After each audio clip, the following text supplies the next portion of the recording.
আসলে প্রতিশ্রুতি আমি বিশ্বাস করি না। আর নির্বাচন আচরণবিধিতে কথা আছে যে কোনো প্রতিশ্রুতি দেওয়াও যাবে না। আমরা যেহেতু জনগণের দল, জনগণের সমস্যা নিয়ে আমাদের কাজ। এই দল সবসময় জনগণের যেখানে যেই সমস্যা হয়েছে তখনই জনগণের পাশে বিএনপি দাঁড়িয়েছে। অতএব বিএনপি জনগণের দল। এখানকার যে সমস্যা আছে এই সমস্যা মনে করে আমাদের সমস্যা, আমাদের দলের সমস্যা, আমার সমস্যা, সবাইকে নিয়ে ইনশাল্লাহ সমস্যার সমাধান হবে। হচ্ছে মিয়া নুরুদ্দিন অপুর পক্ষ থেকে আমি তার প্রতীক নেওয়ার জন্য আসছি।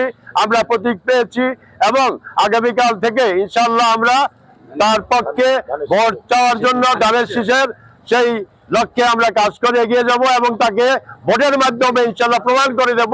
সকল সমস্যা সমাধানের জন্য আসলে সৎ এবং যোগ্য লিডারশিপ দরকার এবং আন্তরিক লিডারশিপ দরকার, যারা দুনিয়ার মিত্র ভূমির জন্য পাগল হবে না, বরং মানব সেবায় যারা নিয়োজিত থাকবে। আমরা সেটাই উপহার দিতে চাই।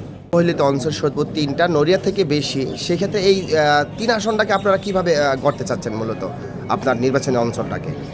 জি, আসসালামু আলাইকুম। আমরা শরীয়তপুর 3-এ যে সমস্যাগুলো দেখছি তার মধ্যে হচ্ছে বাজার অব্যবস্থাপনা, সেখানকার চাঁদাবাজি এবং রাহাজানি, ডাকাতি, জমি দখল, নদীর ভাঙনও কোথাও কোথাও আছে কিছু।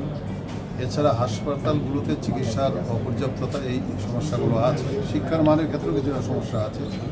আভ্যন্তরীণ রোডগুলো একেবারেই ভঙ্গুর অবস্থায় রয়েছে। এ সমস্ত বিষয়ে সমস্যা অনেক, তার সমাধান একদিনেই সম্ভব না। আমরা পর্যায়ক্রমে এর সমাধান করতে চাই।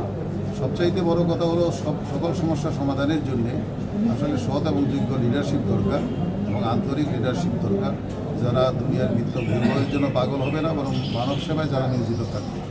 আমরা সেটাই উপহার দিতে চাই।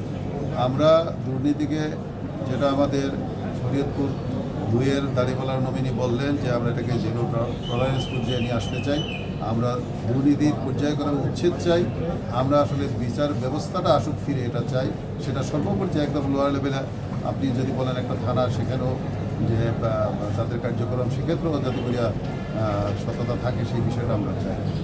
আর এর পাশাপাশি আমরা চাই যে সর্বপর্যায়ে সৎ ও যোগ্য লিডারশিপ আসুক। আগে দলীয় জোট ছিল, তার ভিতরে চরমোনাই বেরিয়ে গেছে। এতে কি আগামী নির্বাচনে কোনো প্রভাব পড়বে মনে করেন আপনি? আমরা তেমনটা মনে করি না। অ্যাকচুয়ালি যারা যেখানে ভোট দেওয়ার সেটাই দেবে ইনশাল্লাহ। আপনারা সকলেই জানেন যে শরীয়তপুর 3 অনেক আগে থেকেই এই এলাকায় জামাত ইসলামীর ব্যাপক কাজ আছে। এখানকার জনগণ জামাত ইসলামীকে ভালোবাসে। আমি শরীয়তপুর 3-এর সখীপুর থেকে কুনিরচর পর্যন্ত এবং আলাওলপুর থেকে আমি মরেহাট পর্যন্ত এই যে চষে বেরিয়েছি, সেখানে দেখেছি জনগণের ব্যাপক উচ্ছ্বাস, তার একটা চেয়ে চায়, পরিবর্তন চায়। প্রতীক পরদ আগামীকাল থেকে নির্বাচনী প্রচার প্রচারণা শুরু হচ্ছে। আসলে এই প্রচার প্রচারণা আপনারা 2 এবং 3 এখানে রয়েছেন, আপনারা কতটুকু আশাবাদী যে ইনশাআল্লাহ আগামী নির্বাচনে আপনারা বিজয়ের ব্যাপারে? আমরা বিগত সময়গুলোতে প্রায় 1 বছর যাবৎ জনগণের মাঝে যে কাজ করেছি, জনগণের চোখে মুখের যে ভাষা আমরা দেখতে পেয়েছি, আমরা নিশ্চিত নির্বাচন প্রক্রিয়া যদি সুষ্ঠুভাবে সম্পন্ন হয় আমরা বিজয়ী হব ইনশাআল্লাহ। দাঁড়িপাল্লা এবার বিজয়ী হব।